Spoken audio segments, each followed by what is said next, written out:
जय श्री गणेश। नमस्कार। मैं आचार्य संजय द्विवेदी। मेरे समस्त प्रबुद्ध दर्शकों का मेरे चैनल पर हार्दिक स्वागत है। प्रिय दर्शकों, आज मैं कर्क राशि का दिसंबर माह का मासिक राशिफल लेकर आपके सम्मुख उपस्थित हूं। दिसंबर माह में 5 बड़े परिवर्तन होने वाले हैं। इन 5 परिवर्तनों से कर्क राशि के जीवन में कुछ परिवर्तन अवश्य होगा, कुछ विशेष लाभ प्राप्त होने वाले हैं। यद्यपि इस माह में कुछ ऐसे भी परिवर्तन है जो कुछ नकारात्मक परिणाम भी देंगे, परंतु कुल मिलाकर ये कर्क राशि के लिए माह ठीक ठाक रहने वाला है। यदि ग्रहों का हम अवलोकन करें तो लग्न में ही गुरुदेव बृहस्पति का गोचर चल रहा है। इसी प्रकार से आपके द्वितीय भाव में केतु हैं, आपके चतुर्थ भाव में बुध का गोचर चल रहा है, आपके पंचम भाव में सूर्य मंगल शुक्र हैं तो यहां पर गोचर कर रहे हैं। अष्टम भाव में राहु है, नवम भाव में शनि का गोचर चल रहा है। 5 दिसंबर को गुरुदेव बृहस्पति 12वें भाव में चले जाएंगे, मिथुन राशि में इनका गोचर आरंभ होगा। 6 दिसंबर को बुध चतुर्थ भाव से पंचम भाव में जाएंगे, जहां पर एक दिन के लिए चतुर्ग्रही योग बनेगा। 7 दिसंबर को मंगल का राशि परिवर्तन आपके षष्ठम भाव में हो जाएगा। 16 दिसंबर को सूर्य का परिवर्तन भी षष्ठम भाव में होगा था। 20 दिसंबर को शुक्र भी आपके षष्ठम भाव में जाएंगे। तो रोग ऋण शत्रु के भाव में 3 ग्रहों का योग बनने वाला है तथा माह के अंत में बुध भी राशि परिवर्तन करेंगे, पंचम से षष्ठम भाव में प्रवेश करके चतुर्ग्रही योग का निर्माण करेंगे। माह के प्रारंभ से स्थिति अच्छी है। जब प्रारंभिक समय में गुरु का प्रभाव उच्च अवस्था में आपके लग्न पर है, जिसके कारण आपका व्यक्तित्व अत्यंत विस्तृत रहेगा, आपका प्रभाव लोगों पर पड़ेगा। आपकी वाणी, आपका व्यवहार, आपकी क्षमता, आपका ज्ञान आपको संपूर्ण रूप से लाभ देने वाला है।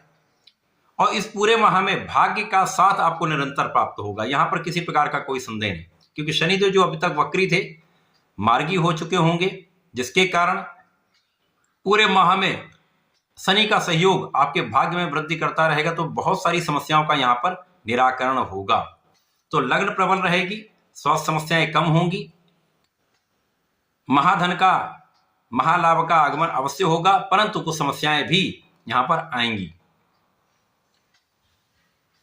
बुध का गोचर आपके चतुर्थ भाव में चल रहा है, मित्र की राशि में होकर ये अच्छी स्थिति में है। अब चूंकि यहां पर ये आपके लिए पराक्रमेश हैं और आपके लिए 12वें भाव के स्वामी हैं, सुख भाव में होंगे, बहुत अच्छा परिणाम नहीं प्राप्त हो रहा, परंतु पहले से अधिक माता के सुख में वृद्धि हो रही है। कर्म क्षेत्र में आपकी गणनाएं, आपका ज्ञान, आपकी विशिष्टता आपको एक अच्छा लाभ दे रही है। जो पंचम भाव आपका इस समय अत्यंत प्रबल रहेगा, ज्ञान शिक्षा के भाव में आपको सफलता मिलेगी। यहां पर गुरु की दृष्टि का प्रभाव भी है, जिसके कारण आपका पंचम भाव विशिष्ट रहेगा। ज्ञान शिक्षा में सफलता मिलेगी। विद्यार्थियों के लिए अच्छा समय है। प्रारंभिक समय में आप बहुत ऊर्जा से ओतप्रोत रहेंगे, आपका आत्मबल भी बहुत अच्छा रहेगा। आप अपने शिक्षा से संपूर्ण लाभ ले पाएंगे, आप शिक्षा में अच्छे परिणामों की प्राप्ति कर पाएंगे। माता पिता के आशीर्वाद की प्राप्ति होगी, माता पिता के सुखों में भी वृद्धि होगी। अब राहु आपके अष्टम भाव में गोचर कर रहे हैं, निरंतर इनका यहाँ पर प्रयास ये होगा कि कहीं ना कोई समस्याएं आपको देते रहेंगे, कोई अवरोध देते रहेंगे। धन का मार्ग बनेगा, परंतु धन का जाने का मार्ग भी बन जाएगा। अच्छा धन आएगा, परंतु धन का अनावश्यक व्यय भी हो जाएगा। और कहीं ना कोई स्वास्थ्य समस्याएं आपके लिए कष्ट का कारण बनती रहेंगी। तो अपने स्वास्थ्य का ध्यान रखेंगे। इस माह में भोजन पर नियंत्रण रखेंगे, किसी प्रकार के एडिक्शन, किसी प्रकार के भोग विलास से बचेंगे तो रोगों से बचेंगे। अब गुरुदेव जब 12वें भाव में चले जाएंगे तो निर्बल होंगे। अभी तक उच्च अवस्था में आपको अच्छा परिणाम दे रहे थे, जीवन साथी के साथ भी अच्छा सामंजस्य था, पार्टनरशिप में भी अच्छा लाभ मिल रहा था। अब यहां पर समस्याएं आरंभ हो जाएंगी। गुरु 12वें भाव में होकर यद्यपि आपके कुछ व्यय को कंट्रोल करेंगे।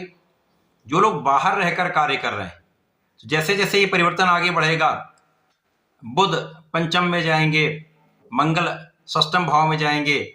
अब मंगल क्या है, मंगल यहां पर आपके पंचमेश होकर जा रहे हैं और यहां पर आपके लिए कर्मेश है। तो जो जातक विदेश में रहकर कार्य कर रहे हैं, विदेश से संबंधित होकर कार्य कर रहे हैं, तो उनके लिए कोई बड़ी समस्या नहीं होगी। उनके लिए धन का आगमन होता रहेगा, कार्य क्षेत्र में प्रगति होती रहेगी, धन का निरंतर आगमन होगा, तो आपके जीवन समस्याएं कम होंगी। अन्य जातकों के लिए आपके इनकम को बढ़ाने के लिए आपको अपने कार्यक्षेत्र में बहुत परिश्रम करना पड़ेगा, निरंतर प्रयास करने पड़ेंगे। अब इसी प्रकार से यहां पर आपके ऋण बढ़ सकते हैं, विवाद बढ़ सकते हैं, मित्रों के कारण, ऐसे रिश्तेदारों के कारण आप विवाद में पड़ सकते हैं जहां पर आप कानूनी समस्याओं में व्यय कर सकते हैं। तो यहां पर कहीं ना कहीं कोई ना कोई विवाद या कोई ना कोई शत्रु आपको परेशान करता रहेगा। तो यहां अपने पर नियंत्रण रखें। यद्यपि यहां पर गुरुदेव का प्रभाव सीधी दृष्टि का प्राप्त हो रहा है, तो बहुत कुछ स्थितियां आपके पक्ष में रहेंगी। जब सूर्यदेव परिवर्तन करके आपके षष्ठम भाव में आ जाएंगे तो कानूनी समस्याओं में आपका पक्ष बलवान हो जाए, आप कानूनी समस्याओं में विजयी रहेंगे तथा शत्रुओं का यहां पर विनाश निश्चित हो जाएगा। किसी प्रकार का कोई शत्रु अज्ञात या ज्ञात है, उसका विनाश निश्चित है, कहीं किसी प्रकार का कोई संदेह नहीं। यदि यहां पर आप अपने ऋण को चुकाना चाह रहे हैं तो कुछ व्यय आप अपने ऋण को चुकाने में कर सकते हैं। यद्यपि यहां पर आंखों से संबंधित विकार हो सकता है, सिर दर्द की समस्या हो सकती है, हड्डियों से संबंधित समस्याएं हो सकती हैं, तो अपने फिटनेस पे तो आपको ध्यान रखना है, क्योंकि इस माह में स्वास्थ्य समस्याएं आपके लिए कष्ट का कारण बनी रहेंगी। जैसे जैसे ये गोचर आगे बढ़ेगा, शुक्र भी यहां पर षष्ठम भाव में आ जाएंगे। अब माता के स्वास्थ्य का भाव निर्बल हो जाएगा, पिता का स्वास्थ्य निर्बल होगा, आपका स्वयं का स्वास्थ्य निर्बल होगा, तो कहीं ना कहीं पूरा परिवार इसमें इन्वॉल्व रहेगा। तो यहां पर आपको बहुत ध्यान देने की आवश्यकता है। अपने खाने पीने पर नियंत्रण रखें, सात्विक भोजन ग्रहण करें, भोजन शैली में परिवर्तन करें तथा अपने जीवन शैली में परिवर्तन करें। फिटनेस पे ध्यान दें, योगा प्राणायाम करें। यदि प्राणायाम आप करें तो आपके जीवन का भाव अत्यंत प्रबल हो जाएगा, आपकी आयु की रक्षा होगी, आपकी स्वास्थ्य की सुरक्षा होगी, और गुरुदेव का प्रभाव है तो ये भाव कई सौ गुना प्रबल हो जाएगा, तो समस्त स्थितियों में आप लाभ लेने लगेंगे। अब यहां पर मंगल कर्मेश होकर यहां पर षष्ठम भाव में वीक हो गए, धनेश होकर सूर्य भी यहां पर तो कुछ निर्बल हो गए। यद्यपि सूर्य को कोई त्रिदोष नहीं लगता है, गुरु के प्रभाव में होंगे। यहां पर शुक्राचार्य जो सुखों के स्वामी है, आपके लिए लाभ के स्वामी, तो ये कहीं ना कहीं ऐसी स्थिति बन रही है कि आप कितना भी हाथ पर मार लें, कितने भी प्रयास कर लें, संपूर्ण रूप से आप अपने आप को लगा दें, फिर भी उतना लाभ आपको प्राप्त नहीं हो पाएगा इस माह में जितनी आप एक्सपेक्ट कर रहे हैं, जितनी आपकी क्षमता है, जितनी आपकी योग्यता है, जितना आपका प्रभाव है। तो ऐसी स्थितियों में धैर्य रखना अत्यंत आवश्यक है। यदि इस स्थिति में आप अपने ऊपर धैर्य रख लेते हैं, अपने ज्ञान का सदुपयोग करते हैं, बुद्धि बल का लाभ लेते हैं, तो समस्याएं कम से कम होंगी। यद्यपि इस समय आपकी एनालिसिस बहुत अच्छी होगी, आपके ज्ञान का उपयोग आप कर पाएंगे, तो सही दिशा में अपने प्रयासों को करेंगे तो समय भी व्यर्थ नहीं होगा, आपका कष्ट भी नहीं बढ़ेगा, स्वास्थ्य पर भी नेगेटिव इफेक्ट नहीं आएगा।